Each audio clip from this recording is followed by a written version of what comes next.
Greetings everyone, Brett here with Hammerhead Model Making. We are back with another 5-minute review. Today we're going to be taking a look at the brand new 1/72nd scale Tamiya F-14.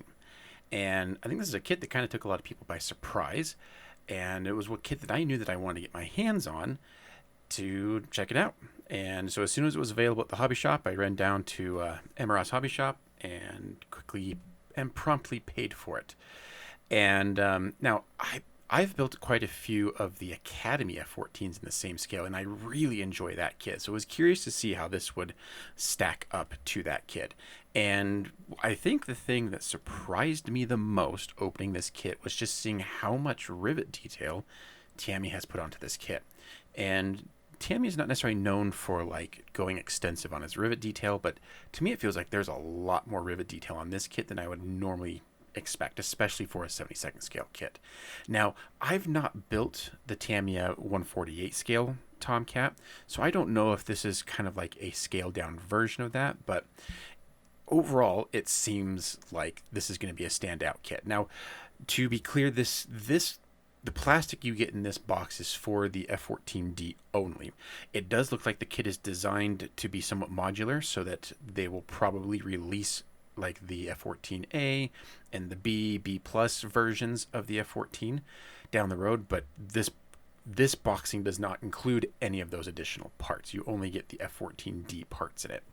But I mean, again, like I said, it does look like it's modular, and it'll have different iterations going forward. You do have a few optional things with this, so you can the wings are designed to be open and closable.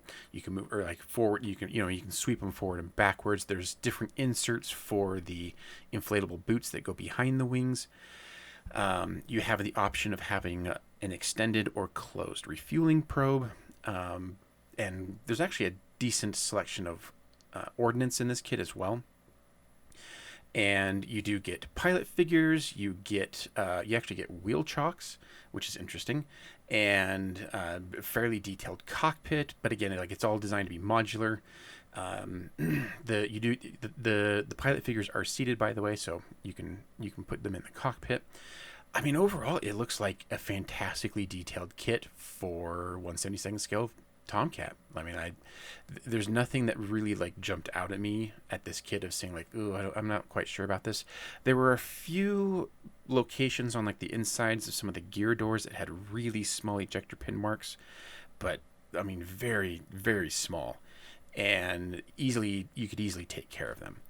The ordnance you get is a good combination of air-to-air and air-to-ground, as the F-14D did often do like strike rolls and carry air-to-ground ordnance. So but you get like the full complement of Phoenix missiles, Sparrows, Sidewinders. Then you get GPS-guided bombs. You get a lantern pod. All the various things. So you can do a nice mix and match here for the weapon loadout. If you want to do like a Gulf War F-14 or something, you could easily do that. There was an issue with the main canopy window was loose in my kit, so just be aware.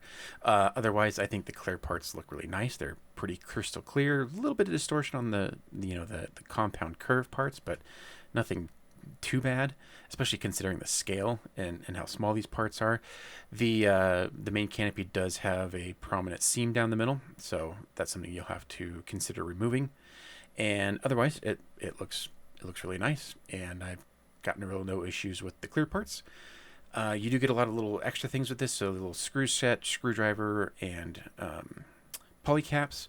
You get 5 marking options for this kit. You get a high vis and a low vis Black Lions, a Bounty Hunter's high vis, a Grim Reaper's high vis, and then Vandy 1 of VX9. So you get a nice selection. I don't necessarily love Tamiya decals. I just never have great experiences with them, but they look nice, at least on paper. And interestingly, you get like the oil streaks on the swing part of the wing that you can apply as decals, but Academy kit does that as well. You get all your decals for all your ordnance, which is nice. And so yeah, it is what it is. You do get a set of canopy masks. However, you do have to cut them out. They are not pre-cut, and so just got to be careful when cutting those out. But in my experience, if you cut them out on the line exactly, the masks fit really well.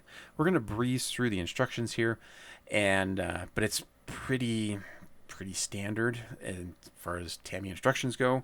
Nothing really stood out to me as like, oh, that might be a problem, or potential confusion there. You do get nice diagrams for different weapon loadouts, which is a good to kind of reference, plus all your different marking guide and color guides for everything. Interestingly, you do the pretty much most of the cockpit towards the end, so just be aware of that.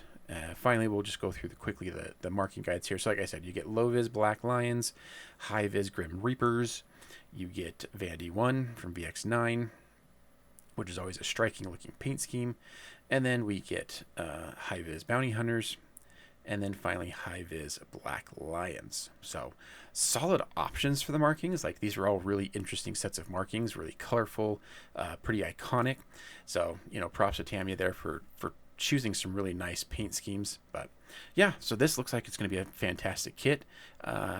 Be curious to get it on the workbench and build it up and see how it looks. But final shout out to all of my patrons for supporting the channel, and thanks for watching today. We'll see you guys on the next video. Take care, everyone. Bye.